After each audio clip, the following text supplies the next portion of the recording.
Now what we are going to do is, now we are going to show the fuses, KitKat fuses. There are two types of fuses.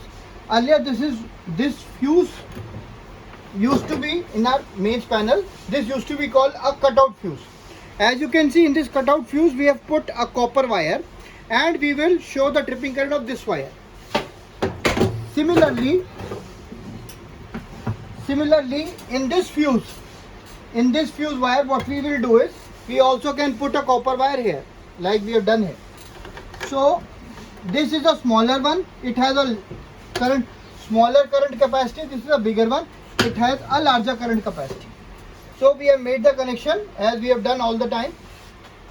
Now I am putting it on mains MCB. Now I am switching on the current, and now I am increasing the current. See the tripping current, it tripped. The tripping current was 10 ampere. So this is how the KitKat fuse works. Now I am showing you the experiment with a cutout fuse. You have to be very careful and observe the current. I am increasing it slowly, intentionally. If it does not flow, that means the fuse wire is already shorted. I have kept it to 7.5, 11.6 ampere, 15.7 ampere, 18 ampere, 19.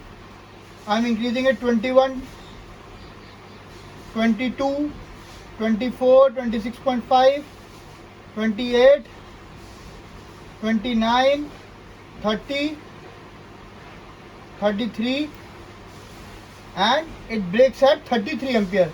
So you can see the difference. This fuse tripped at 12 amperes and this fuse took 33 amperes.